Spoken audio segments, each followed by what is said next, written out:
Bismillahirrahmanirrahim. Assalamualaikum warahmatullahi wabarakatuh. Halo semua, jumpa lagi pada video pembelajaran terkait dengan basic rock mechanics. Ini merupakan video ke-6 berarti ya. Video ke-6 terkait dan kita akan coba meluncur ke underground excavation. Jadi sebenarnya pengantarnya di sini, pembuatan terowongan bawah tanah itu bermanfaat untuk infrastruktur. Jadi sebenarnya underground excavation itu bukan hanya untuk penambangan yang mungkin kita tahu ya.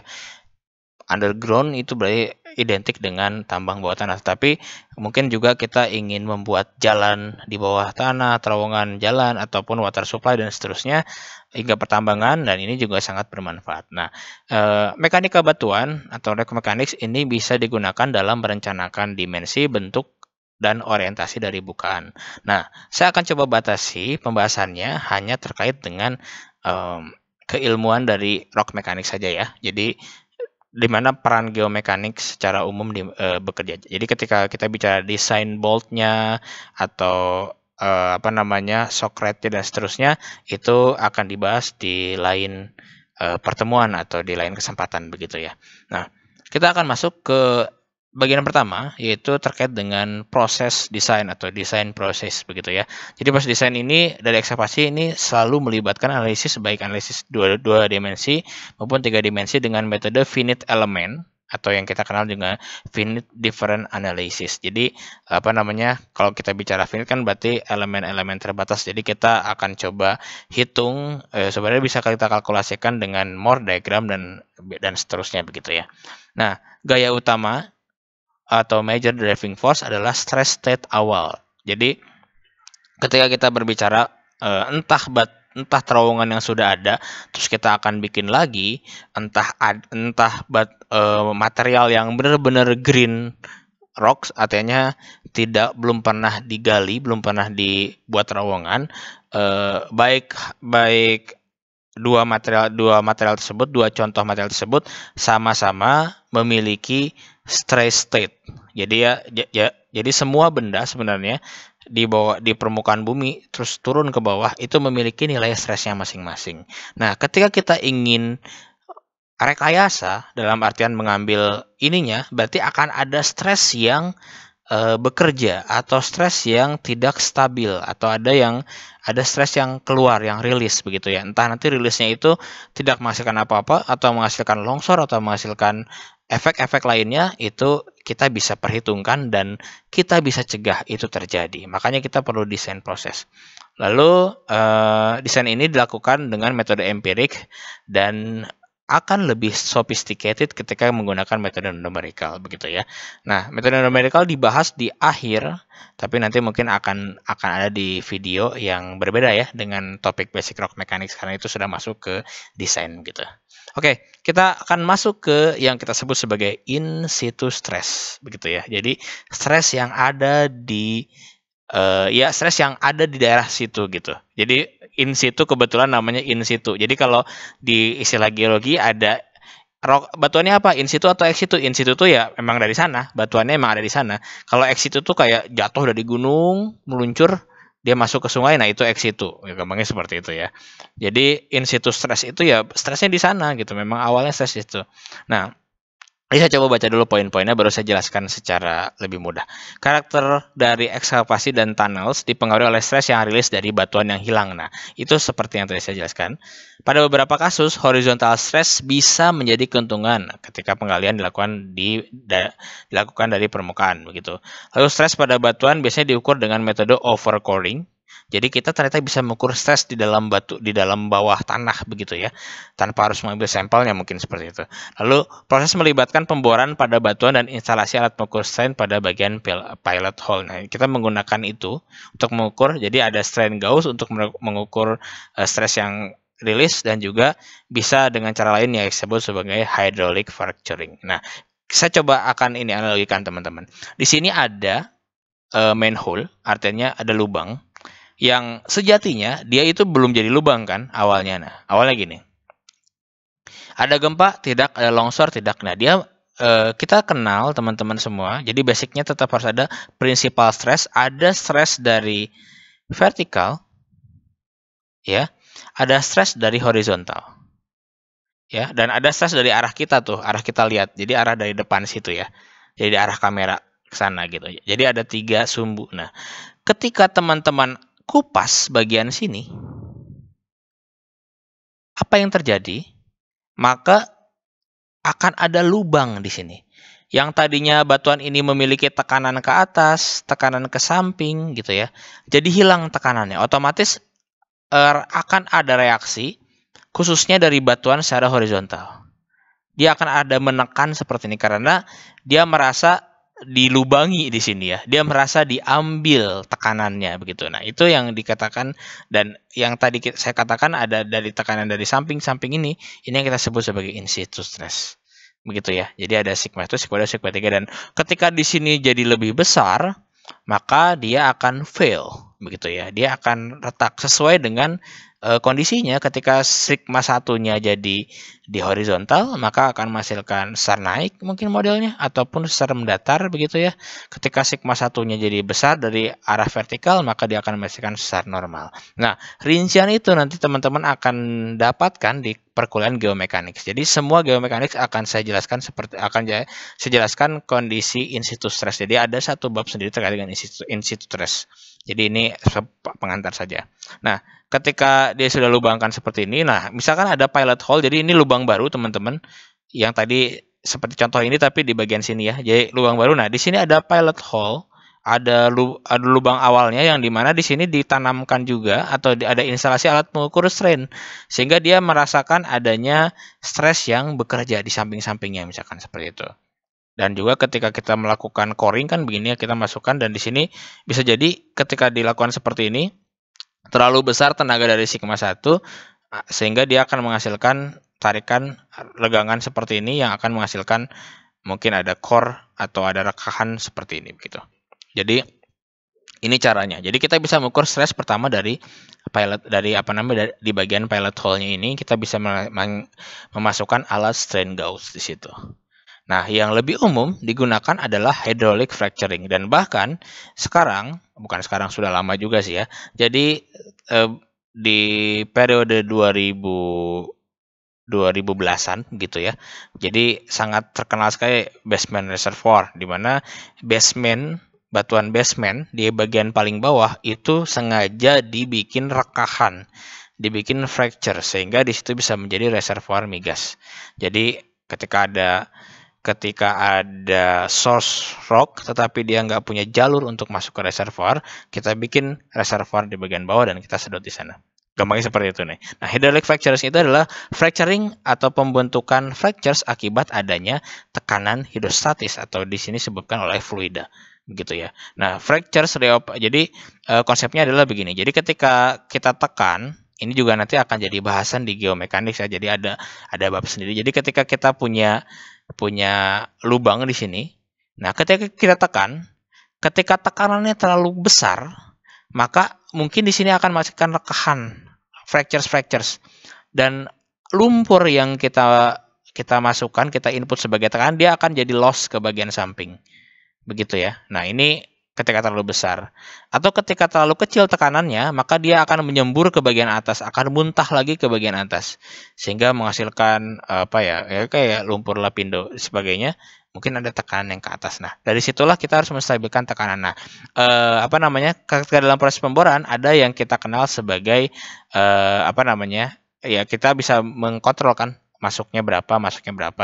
Ini juga berhubungan bukan hanya dari sigma 1, sigma 2, sigma 3, tetapi berhubungan dari nilai pore pressure-nya atau tekanan pori yang nanti kita masuk ke materi efektif stres. Nah, jangan terlalu jauh dulu, nanti kita akan detailnya sendiri.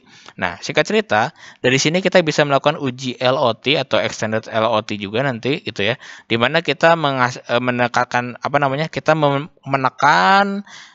sumur kita berikan gaya 100 megapascal, 200, 300, hingga ketika 400, kok turun tekanannya gitu ya. Berarti kan dia sudah mulai masuk tuh, sudah menghasilkan fractures. Nah, ketika turun, kita beri tekanannya pasti akan turun gitu ya. Dan kita stabilkan dulu. Nanti kita tekan lagi, gitu ya.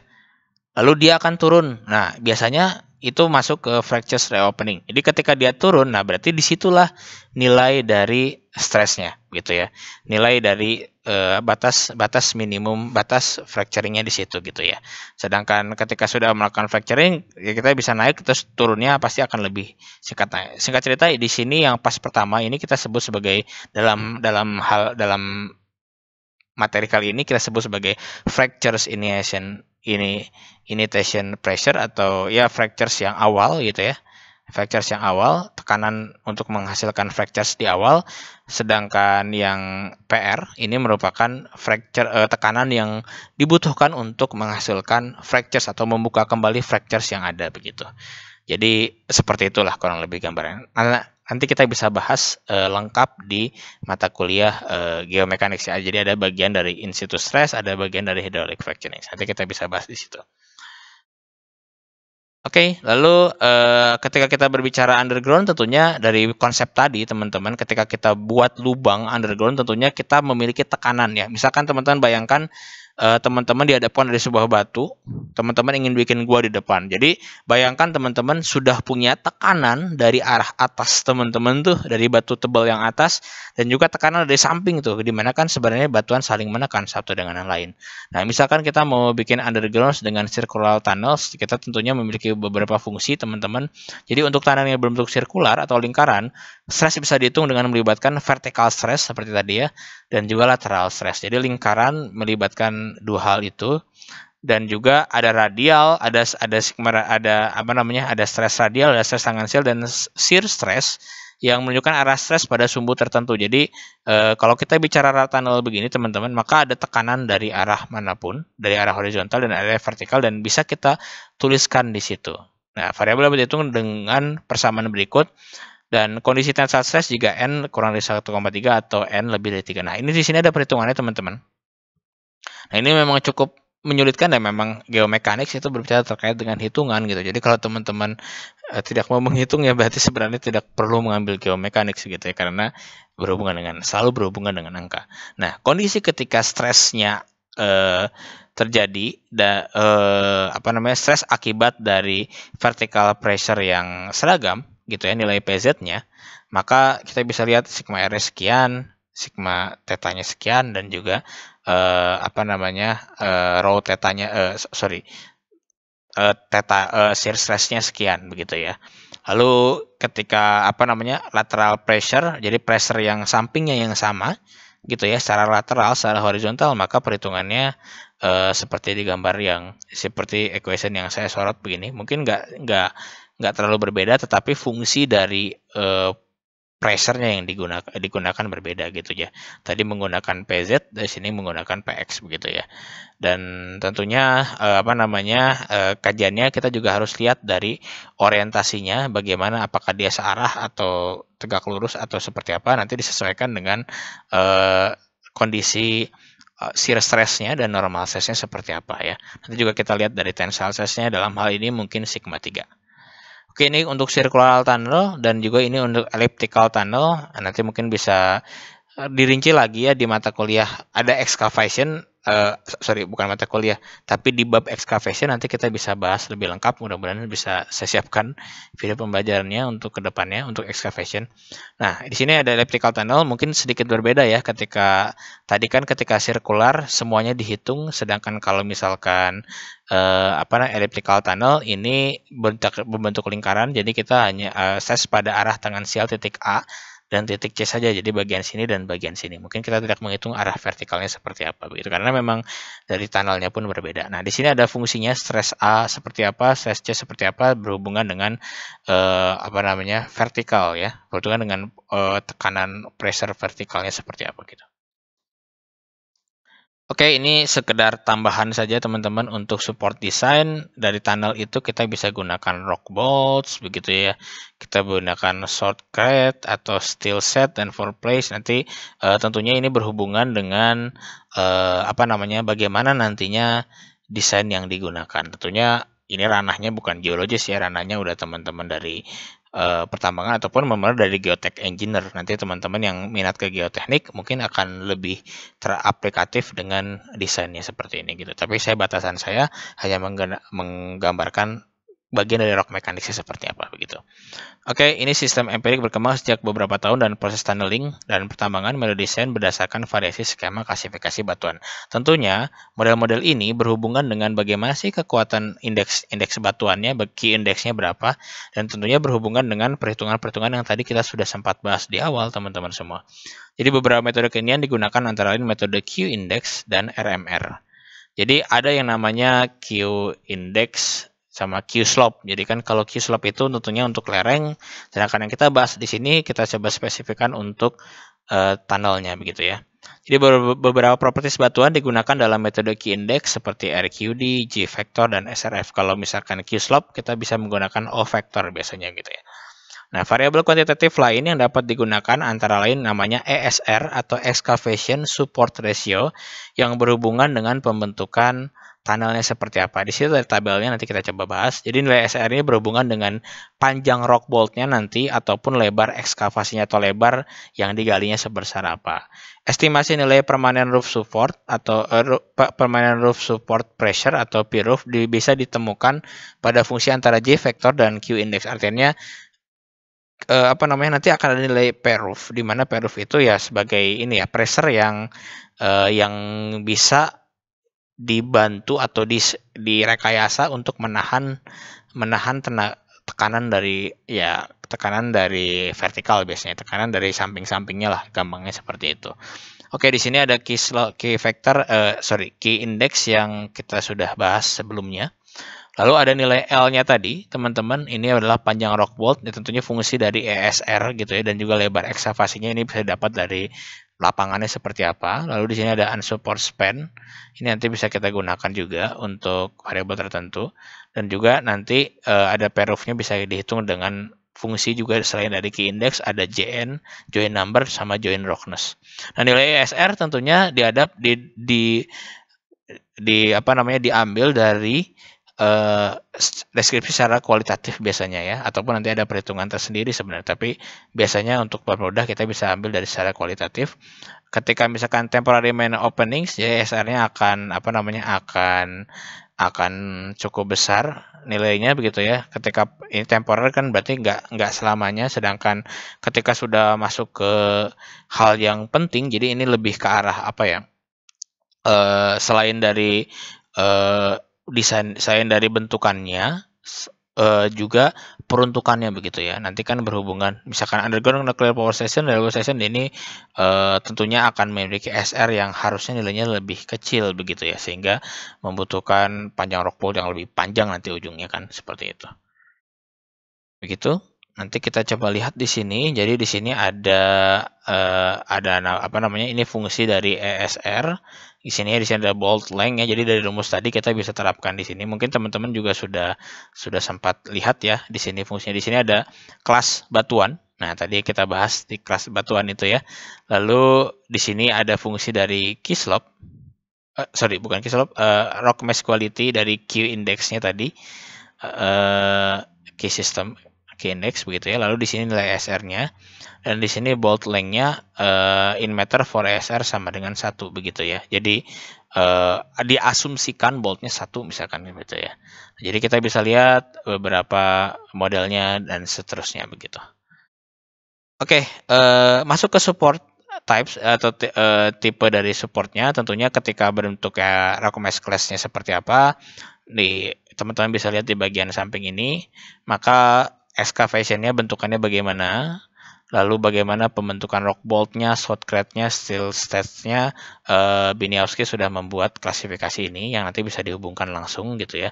Jadi dari teman-teman ketika nanti membuat tugas akhir dengan perhitungan RMR di underground seperti itu ya, nanti mungkin tidak perlu sampai ke desainnya, tapi teman-teman bisa memberikan saran untuk dilanjutkan ke desain yang nanti mungkin seperti tag team dengan teman-teman yang tambang seperti itu ya. Batuan akan failure pada area ekskavasi ketika stres batuan terlalu besar begitu ya. Batuan dapat ditahan dengan melakukan rekayasa, dan support system ini bisa berbentuk dalam primary support. Primary support itu diterapkan primary support itu rekayasa atau support yang langsung diberikan ketika tunnelnya sudah jadi gitu ya. Jadi biar aman. Sedangkan secondary support itu ya ketika tunnelnya sudah digali, berarti primernya sudah terpasang begitu ya, baru kita bikin support secara permanen yang kita sebut sebagai secondary support. Nah, ini pengayaan saja, ada rock bolt dan short crate yang nanti berhubungan dengan tancapan-tancapannya begitu ya. Jadi tadi seperti di gambar yang di awal. Oke, baik. Terima kasih atas perhatiannya. Untuk materi excavation, kita masih ada satu materi lagi yang nanti akan kita bahas di video terakhir. Terima kasih. Assalamualaikum warahmatullahi wabarakatuh.